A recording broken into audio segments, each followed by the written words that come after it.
यं ब्रह्मा वरुणेन्द्ररुद्रमरुतः स्तुन्वन्ति दिव्यैस्तवैः वेदैः साङ्गपदक्रमोपनिषदैः गायन्ति यं सामगाः ध्यानावस्थित तद्गतेन मनसा पश्यन्ति यं योगिनः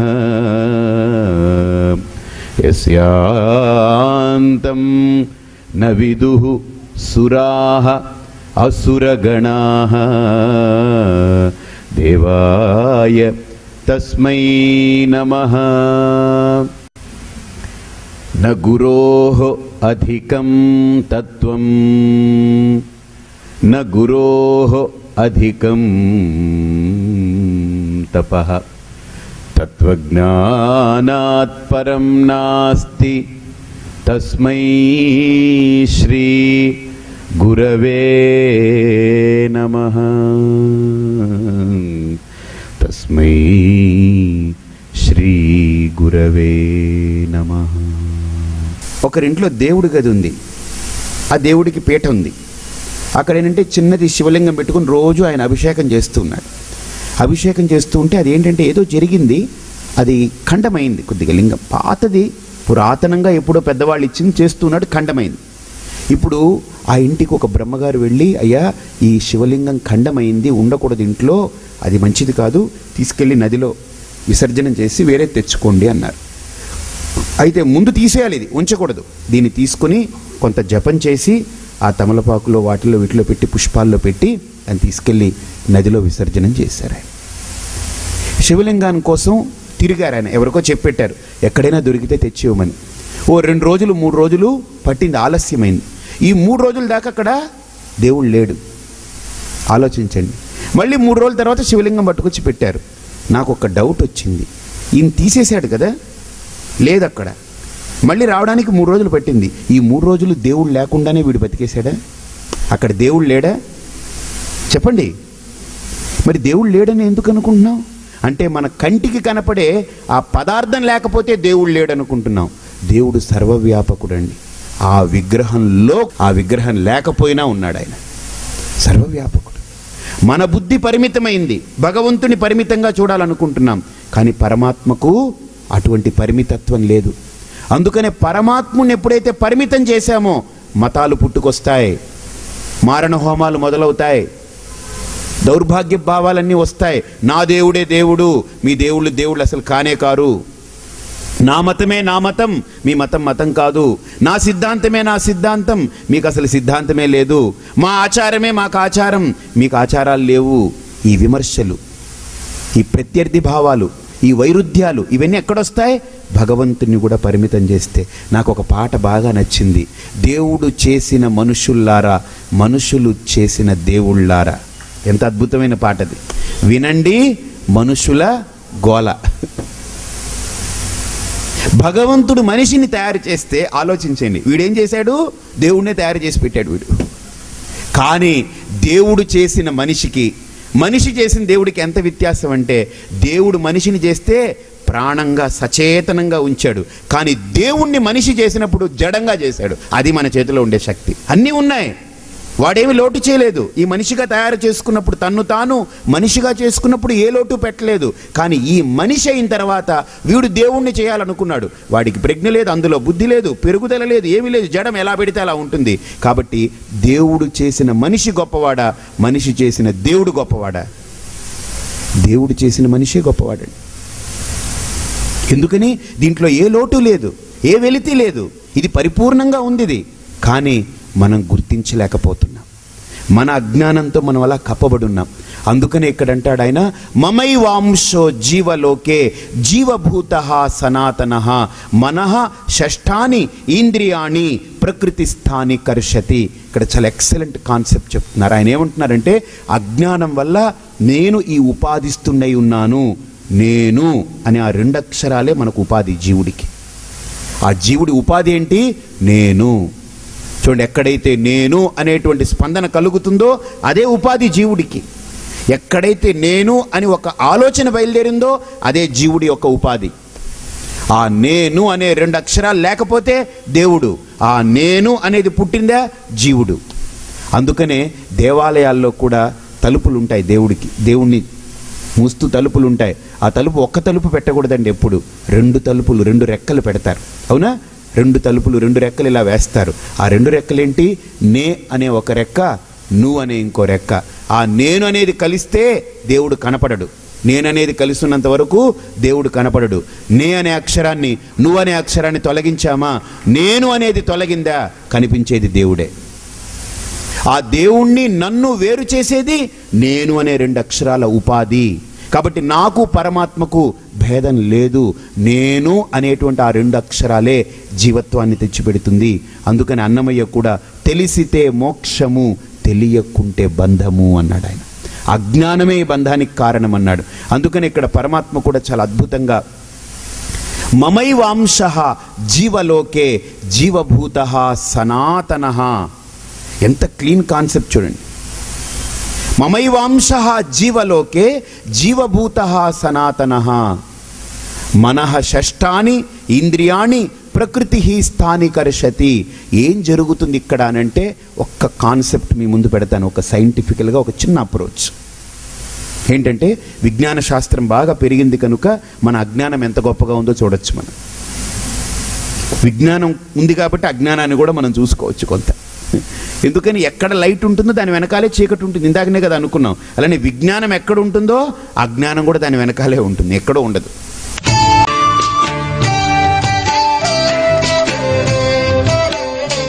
కాబట్టి బాగా ఒక కాన్సెప్ట్ చూడండి. ఇప్పుడు నేను పుట్టాను అని అంటాం, ఒక డేట్ ఆఫ్ బర్త్ తీసుకోండి. 1/11/1972, 1/11 అంటే నవంబర్ 1వ తేదీ 1972 సంవత్సరంలో పుట్టారండి పలానా వ్యక్తి అని అన్నారు. అంటే 31 అక్టోబర్ 1972 చచ్చిపోయినాడా? చెప్పండి. 31వ తేదీ చచ్చిపోయినాడా? మరి 1 పుట్టాడని అంటున్నారు, మరి 31 చచ్చిపోయినాడనే అంటే స్వామీజీ 31 చచ్చిపోయాడని కాదండి, 31 కూడా ఉన్నాడు కానీ 1న పుట్టాడండి. అదేంటది? మళ్ళీ పుట్టడం అనే శబ్దం ఎందుకు వాడుతున్నారు? పుట్టడం అంటే ముందు లేడనే కదా అర్థం, అప్పుడే పుట్టాడంటే అప్పుడు ఉన్నట్టే అర్థం. అంటేనండి అలా కాదులేండి, పోలేండి మీ భాషలో చెప్తాం. అంటే 31 కూడా ఉన్నాడు ఆయన, కానీ 31 ఉన్న వ్యక్తి కనపడలేదు కదా, 31 దాకా కనపడలేదు. ఎక్కడున్నాడో, ఎలా ఉన్నాడో, అసలు మగ ఆడ, అసలు మనిష, అసలు బతుకున్నాడా చచ్చాడా ఏం తెలియదు. 1వ తేదీ బయటకు వచ్చాడు, దాట్స్ ఇట్. అంటే 31 ఉన్నాడు వాడు. 31 ఉన్నాడంటే 30 కూడా ఉన్నాడనే కదా అర్థం. 1 అక్టోబర్ కూడా ఉండుండాలి కదా, అంతేనా? 1 సెప్టెంబర్ కూడా ఉండుండాలి కదా. డౌట్ ఏమన్నా ఉందా? లేదు కదా. అలాగనే 1 ఆగస్టు కూడా ఉండుండాలి, 1 జూలై కూడా ఉండుండాలి, 1 జూన్ కూడా ఉండుండాలి, అవునా? 1 మే అప్పుడు కూడా ఉండుండాలి, 1 ఏప్రిల్ కూడా ఉండుండాలి, 1 మార్చి కూడా ఉండుండాలి, 1 ఫిబ్రవరి కూడా ఉండుండాలి, 1 జనవరి కూడా ఉండుండాలి. అబ్బే అలా ఎలాగండి? ఫిబ్రవరి అంటే 9 months లెక్క వేసుకుంటాం, జనవరి అంటే 10th month అయిపోతుంది, అప్పుడు లేడు కదండి అని. ఆహా, అంటే తల్లి గర్భంలో పడ్డప్పటి నుంచి నువ్వు లెక్క వేసుకుంటున్నావు. అంటే తల్లి గర్భంలోకి వీడు ఎక్కడి నుంచి పడ్డాడు? తండ్రి నుండి తల్లి గర్భంలోకి చేరాడు. అంటే తండ్రి దగ్గర చచ్చిపోయి ఉంటే వీడు బతుకుతాడు అక్కడ? తండ్రి దగ్గర కూడా వీడు బతికే ఉన్నాడు, ఉండాలి, బతికే ఉండాలి.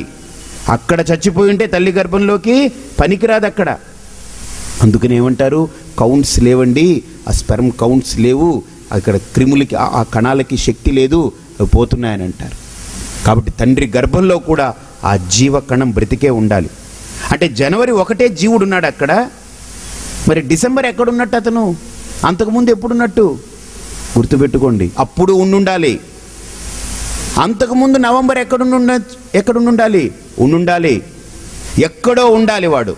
చూడండి, వాడి ఉనికి ఎక్కడైనా చచ్చిపోయి ఉంటే వాడు పుట్టడానికి లేదు. కాబట్టి వాడి ఉనికికి అంతరాయం లేదు, వాడి ఉనికి చావదు. అంటే మన కళ్ళ ముందు కనిపించే ఈ శరీరము 9 నెలల క్రితం ఇలా లేదు. తండ్రి గర్భంలో ఉన్నప్పుడు ద్రవ రూపంలో ఉంది. తల్లి గర్భంలోకి వెళ్ళిన తర్వాత ఉపద్రవంగా మారింది. ఉపద్రవం అక్కడ మొదలైంది. తండ్రి గర్భంలో ఉన్నంత వరకు ద్రవం, అక్కడి నుంచి బయటికి వెళ్ళి తల్లి గర్భంలోకి వెళ్ళింది, ఉపద్రవం మొదలైంది. అక్కడేమైంది? తల్లి గర్భంలోకి వెళ్ళి ఆ కణం, ఎంత గొప్ప ప్రకృతి చూడండి. ఆ ఒక్క జీవ కణం ఆ తల్లి గర్భంలోకి వెళ్ళి ఎన్నో జీవకణాలు వెళ్తాయి కదండి. ఆ తల్లి గర్భంలో ఆ ధాతువులో కొన్ని వేలు, ఒక 20,000, 40,000, 80,000 జీవకణాలు వెళ్తాయట తల్లి గర్భంలోకి ఒక్కసారిగా. ఆ తండ్రి యొక్క ధాతువు ద్వారా 80,000 కణాలు కనుక తల్లి గర్భంలో ఉండిపోతే ఆవిడ చచ్చిపోతుంది మొత్తం. అది కనుక నిలబడిపోతే గర్భంలో చచ్చిపోతుంది. అందుకని ఆ తల్లి గర్భము ప్రారబ్ధానుసారం 1నో 2 లోపల పెట్టుకుంటుంది, మిగతా అన్నిటినీ తోసేస్తుంది. నార్మల్గా 1 ఉంటుంది, కమల పిల్లలనంటే 2 ఉంటుంది, 3 పుట్టారంటే 3 ఉంటుంది, మిగతా అన్నిటినీ రిజెక్ట్ చేసేస్తుంది. 24 గంటల లోపు టైం దానికి. మనం కూడా చాలామందితో అంటాం, రే నీకు 24 గంటలు టైం ఇస్తాను తెలుసుకో అంటాం. అక్కడ కూడా భగవంతుడు అన్నాడు, రే నీకు 24 గంటలు టైం ఇస్తాను తెలుసుకో, నువ్వు ఉంటావో పోతావో అని. అక్కడ వాడు 24 గంటలే టైం ఇచ్చాడు. ఆ టైంలోపే లోపలికి వెళ్ళి స్థిరపడిపోవాలి. అలా స్థిరపడిపోయినటువంటి ఆ జీవ కణం, దానికేమి ఈ శరీరం లేదు, ఈ కళ్ళు ముక్కు కాళ్ళు చేతులు, ఈ పేరు లేదు, ఈ మనిషి లేదు, ఈ ఆకృతి లేదు. అక్కడ ఏమైంది? ఒక పిండమైంది, మెల్లగా ఒక పెసర గింజలాగా అయింది. అది కాస్త ఉబ్బింది, ఒక చిన్న పిండమైంది. అది కాస్త ఇంకా పెరిగింది. 4వ నెల 5వ నెల వచ్చేటప్పటికి లోపల అవయవాలన్నీ తయారయ్యాయి. కిడ్నీలు, లివరు, ఇది హార్టు, అవి ఇవి, ప్యాంక్రియాస్, పిట్యూటరీ గ్లాండ్స్, థైరాయిడ్స్, అవి ఇవి మొత్తం అన్నీ తయారవుతున్నాయి. బ్రెయిను, ఇంటెస్టైన్, అవన్నీ తయారవుతున్నాయి. మెల్లగా 6వ నెల వచ్చేటప్పటికి కాళ్ళు చేతులు ముక్కు కళ్ళన్నీ పుడుచుకొచ్చేసాయి అందులో నుంచి, ఫీటస్లో నుంచి. 7వ నెల వచ్చేటప్పటికి ఒక శిశువు ఆకృతి పొందింది. 8వ నెల సర్వైవ్ అవుతుంది. 9వ నెల బయటకు వస్తుంది మెల్లగా. ఈ రూపంతో బయటికి రాకముందు నేనున్నాను. తల్లి గర్భంలోకి వెళ్ళకముందు తండ్రి యొక్క ధాతువులో ఉన్నాను. ఆ ధాతువు తయారవ్వకముందు ఉన్నాను. అంతకుముందు రూపంలో ఉన్నాను. ఉపనిషత్ అంటుంది, తస్మాద్వా ఏతస్మాదాత్మన ఆకాశ సంభూత ఆకాశాద్ వాయు వాయోరగ్ని అగ్నేరాపః అద్భ్యః పృథివీ పృథివ్యా ఓషధయః ఓషధీభ్యోన్నం అన్నాత్ పురుషః సవాయేష పురుషోన్నరసమయః తస్యేదమేవ శిరః అయం దక్షిణః పక్షః అయముత్తరః పక్షః అయమాత్మా ఇదం పుచ్చం ప్రతిష్ఠా తదప్యేష శ్లోకో భవతి.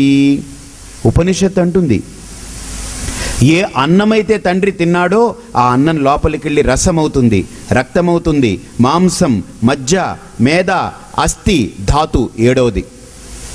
ఈ 7వది ధాతు అవుతుంది. 7 ధాతువులు అంటారు. ఒక మనిషిని, ఒక జీవిని నిలిపేది 7 ధాతువులు. రసం, రక్తం, మాంసం, మజ్జ, మేద, అస్థి, ధాతు. ఈ 7వది ధాతు.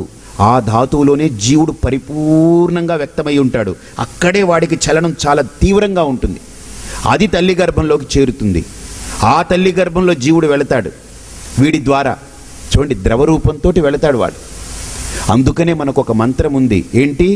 ఆపోవా ఇదగం సర్వం విశ్వాభూతాన్యాపః ప్రాణావా ఆపః పశవ ఆపః అన్నమాపః అమృతమాపః సమ్రాడాపో విరాడాపః స్వరాడాపః ఛందాగుష్యాపః జ్యోతిగుష్యాపః యజుగుష్యాపః సత్యమాపః సర్వాదేవతా ఆపో భూర్భువస్సువరాపవోం గంగే చ యమునే కృష్ణే గోదావరి సరస్వతి నర్మదే సింధు కావేరి జలేస్మిన్ సన్నిధిం కురు.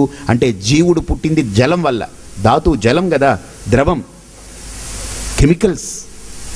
అందుకనే వీడు పుట్టింది జలం వల్ల. కాబట్టే బాగా గుర్తుపెట్టుకోండి, మనిషి చనిపోయిన తర్వాత కూడా హిందువులు కాల్చినా మళ్ళీ తీసుకెళ్ళి ఏం చేస్తారు? గంగలో కలిపేస్తారు. ఎందుకని? వీడు పుట్టింది జలంలో, మళ్ళీ ఆ జలంలోకే కలిపేస్తారు. ఇక్కడ కాల్చినా మళ్ళీ ఎముకలన్నీ తీసి ఏరుకుని కుండలో పట్టుకెళ్ళి ఎక్కడో కాశీలో కలుపుతారు. ఎందుకంటే మళ్ళీ తిరిగి రాకుండా ఉండాలి వీడు. ఏదో మళ్ళీ రూపం ముందు వస్తాడేమో వీడి ఇంటికి, మళ్ళీ వీడి దుంపదాక మళ్ళీ మేము హ్యాండిల్ చేయలేము, పోయినవాడు మళ్ళీ రాకూడదని కాశీలో పట్టుకెళ్ళి కలుపుతారు. ఒకవేళ వస్తే అక్కడే పడతాడులే, వాళ్ళు పడతారులే అని. విశ్వనాథుడు, కాలభైరవుడు వాళ్ళు పడతారు, మనకి ఎందుకని. కాబట్టి వాడు ఒక ద్రవ రూపంలో ఎలా మారాడు? అన్నం, అది తిన్న తర్వాత రసం, రసం రక్తం అవుతుంది, రక్తం మాంసం అవుతుంది, మాంసం మజ్జ, మజ్జ మేధ, అస్థి, ధాతు. అసలు ఈ అన్న రూపంలో నేనున్నాను, నా ఉనికి ఉంది, మారుతూ ఉన్నానంతే, నాకు చావు లేదు, నేను అలా మారుతూ ఉన్నాను. ఆ అన్నం ఎలా వచ్చింది? పృథివ్యా ఓషధయ ఓషధిభ్యోన్నం, ధాన్య రూపంలో ఉన్నాను. అందుకనే మన శాస్త్రం అంటుంది అన్నం పరబ్రహ్మస్వరూపం. మనం పుట్టామంటే అన్నం వల్లనే పుట్టామండి. అందుకని అన్నాన్ని నిందించకూడదు.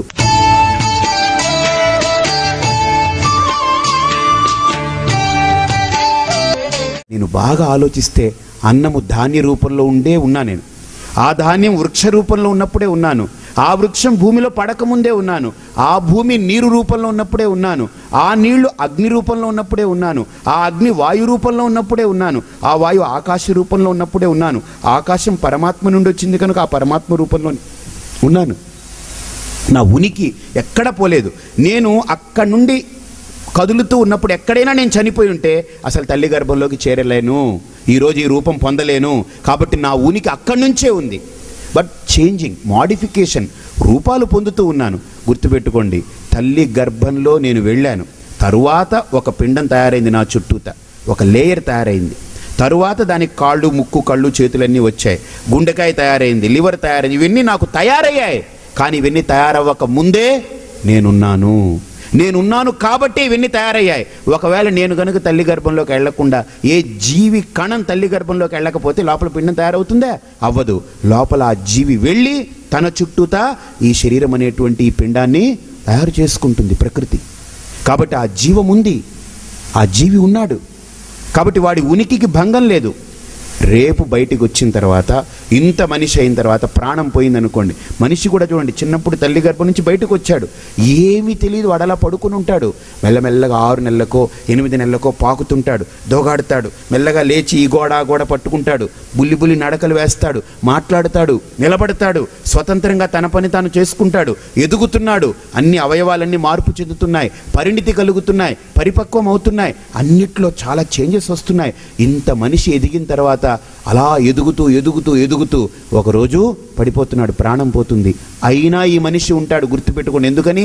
ఈ శరీరం ఉంటే అతను ఉన్నాడని కాదు, శరీరం వాడుంటే శరీరం వచ్చింది. ఆ శరీరం పడిపోయినా వాడు కంటిన్యూ అవుతూనే ఉంటాడు వాడు.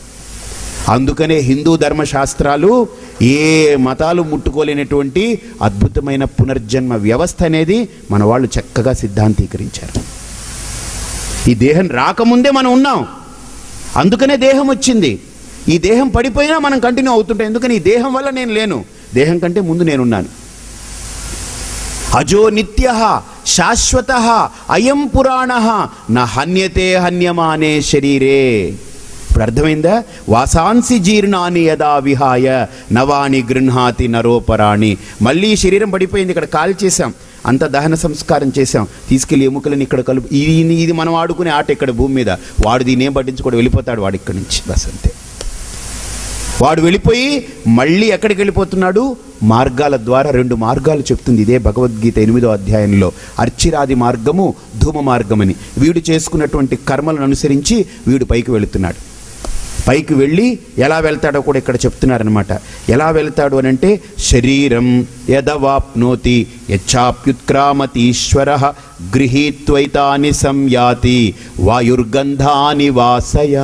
చాలా అద్భుతంగా చెప్తారండి.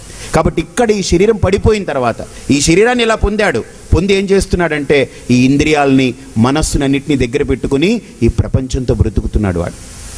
ఈ ప్రపంచంలో బ్రతికేటప్పుడు గుర్తుపెట్టుకోండి, ప్రపంచానికి బయటుండే ఈ ప్రపంచానికి నాకు ఏమీ తేడా లేదు. బయట పంచభూతాలు, లోపల పంచభూతాలే.